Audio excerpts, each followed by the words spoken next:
Berjumpa lagi dalam permenungan kita edisi Kamis 9 Februari 2023, Pekan Biasa kelima. Bacaan liturgi hari ini, bacaan yang pertama dari Kitab Kejadian bab 2 ayat 18 sampai 25 dan bacaan Injil dari Injil Markus bab 7 ayat 24 sampai 30. Cerita dalam bacaan yang pertama biasa diambil sebagai landasan untuk hidup perkawinan. Isi cerita bacaan pertama adalah Allah menciptakan seorang perempuan dari tulang rusuk manusia. Dan setelah itu Allah menyerahkan perempuan itu kepada manusia. Dan manusia itu berkata, "Inilah tulang dari tulangku, daging dari dagingku." Dan perempuan itu menjadi penolong yang sepadan dengan manusia itu. Sekali lagi, teks ini biasa diambil sebagai landasan untuk hidup perkawinan. Tetapi saya mengajak kita sekalian untuk memahami teks ini sedikit lebih luas. Bagi saya, teks ini berbicara selain tentang perkawinan, tapi juga berbicara tentang kehidupan berkomunitas. Hidup dalam sebuah persekutuan. Nah, ketika ditegaskan hidup dalam komunitas atau hidup berkomunitas, hidup dalam persekutuan, maka hidup perkawinan masuk dalam kriteria itu. Hidup dalam persekutuan, hidup berkomunitas. Tapi juga orang-orang yang tidak menikah pun masuk dalam kategori itu karena mereka hidup berkomunitas, hidup dalam persekutuan, walaupun bukan perkawinan. Saudari dan saudara yang terkasih, mengapa Allah berbicara melalui teks ini tentang hidup berkomunitas, termasuk hidup perkawinan itu, dan juga hidup berkomunitas bagi orang-orang yang tidak menikah? Ternyata teks itu menegaskan bahwa tidak baik manusia hidup sendiri. Saudari dan saudara yang terkasih, kalau teks ini dipahami oleh orang yang hidup berkeluarga, ingatlah, perempuan yang menjadi pendamping hidupmu adalah orang penolong yang sepadan denganmu. Perempuan yang menjadi pasangan hidupmu adalah tulang dari tulangmu, daging dari dagingmu. Sekali lagi, dia adalah penolong yang sepadan denganmu. Karena itu, pahamilah dia, mengertilah dia. Pasanganmu itu, perempuan itu yang menjadi pasangan hidupmu, dia bukan budakmu. Dia bukan orang lain, tetapi dia adalah bagian dari hidupmu. Bahkan dia adalah dirimu yang lain.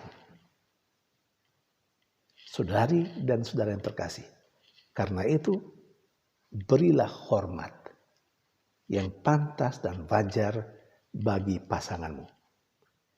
Himbauan ini untuk semua kita, saudari-saudara yang hidup berkeluarga, hidup dalam berkomunitas, hidup dalam persekutuan, secara khusus hidup berkeluarga. Cintailah pasanganmu itu, karena dia adalah penolong yang sepadan denganmu, semertabat denganmu. Tetapi di sisi lain, teks tadi juga berbicara tentang hidup berkomunitas dalam arti yang lebih luas. Dan itu berlaku untuk orang yang tidak menikah, orang yang hidup membiara misalnya, tetapi yang hidup dalam sebuah komunitas. Memang Tuhan tidak menghendaki kita yang tidak menikah hidup sendiri. Tetapi kita harus hidup dalam sebuah persekutuan, dalam komunitas. Komunitas biara, komunitas kerja, komunitas parokial. Kita hidup bersama dengan yang lain. Dan kita hidup dalam kebersamaan, dalam untung dan malang, dalam suka dan duka, sebagai rekan kerja, sebagai sahabat dalam komunitas. Maka siapapun yang ada dalam komunitas, dalam hidup bersama dengan kita, dia adalah saudari atau saudara kita yang patut kita hormati, yang patut kita hargai, yang patut kita cintai. Saudari dan saudara yang terkasih, kalau kita diajak untuk hidup berkomunitas, jangan sampai nampaknya kita hidup dalam sebuah komunitas, tetapi di dalamnya kita hidup sendirian. Itu berarti ada di antara kita yang ada dalam sebuah komunitas, tetapi tidak terlibat dalam kehidupan berkomunitas. Dia punya jalan sendiri, dia punya mau sendiri. Komunitas secara umum ke utara, dia ke selatan. Komunitas secara umum ke barat, dia malah ke timur. Saudari dan saudara yang terkasih, baik yang hidup berkeluarga maupun yang tidak, tetapi yang hidup dalam sebuah persekutuan, yang hidup berkomunitas, ingat, tidak baik manusia hidup sendiri. Sementara dalam bacaan Injil, kepada kita diberi contoh yang paling konkret tentang bagaimana keteguhan seorang yang percaya kepada Tuhan, keteguhan orang-orang beriman. Memang contoh yang disampaikan melalui cerita Injil hari ini itu bukan dari kalangan orang-orang Yahudi, tetapi justru orang berkebangsaan Sirofenisia, orang Yunani berkebangsaan Sirofenisia, seorang ibu yang anaknya kerasukan roh jahat dan yang meminta kepada Yesus untuk menyembuhkan anaknya.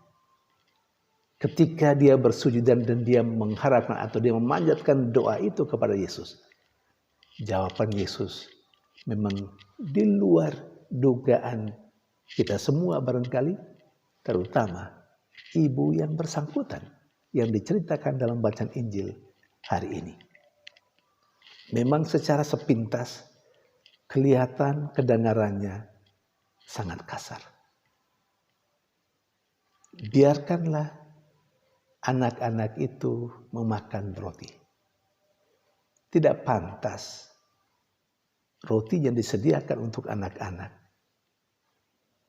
diberikan kepada anjing. Itu kata-kata Yesus kepada ibu seorang Yunani itu yang berkebangsaan Sirofenisia. Sebuah kalimat dan kata-kata yang sangat tidak enak didengar.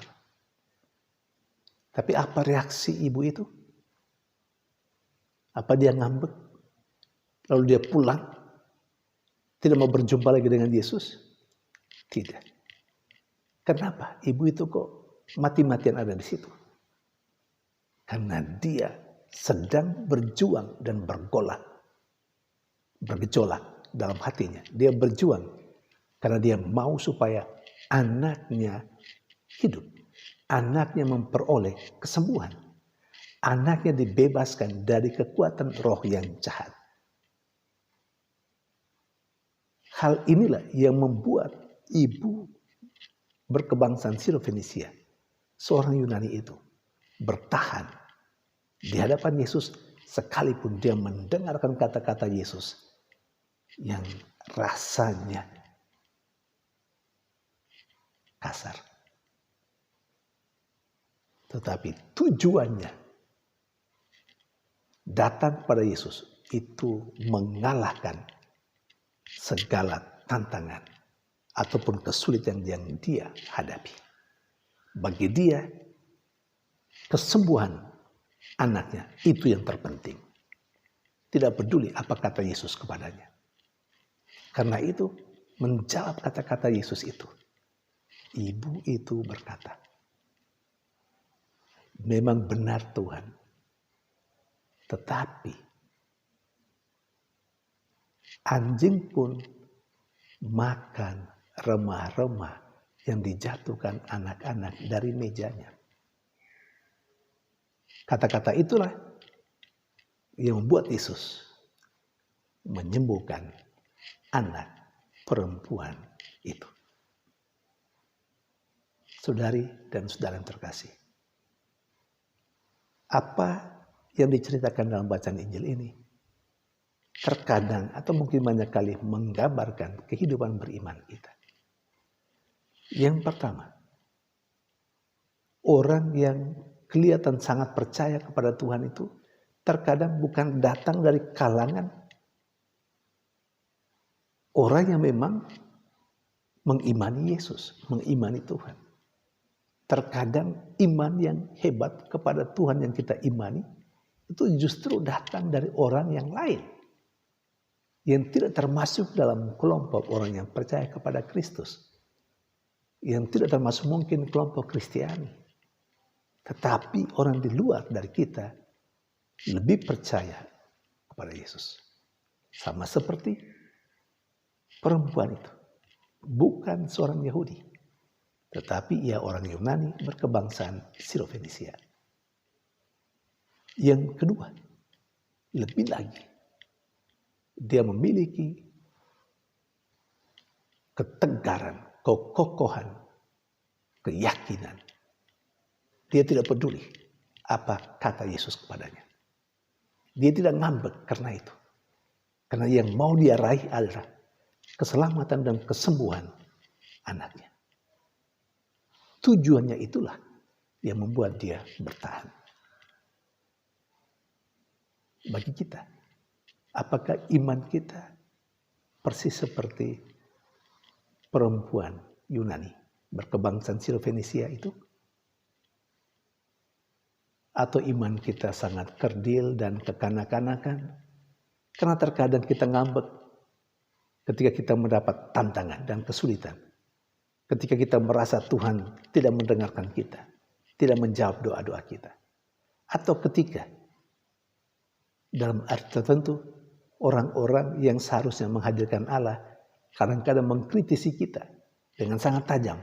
Lalu kita ngambek, kita berhenti, kita bebas, atau kita meninggalkan pekerjaan yang dipercayakan kepada kita. Saudari dan saudara yang terkasih, iman mesti terus bertumbuh dan iman harus terus dimurnikan justru melalui tantangan-tantangan yang dihadapi. Saudari dan saudara yang terkasih, semoga bacaan-bacaan liturgi hari ini menginspirasi kita untuk kembali membenahi kehidupan beriman kita dan kehidupan berkomunitas kita. Tuhan memberkati.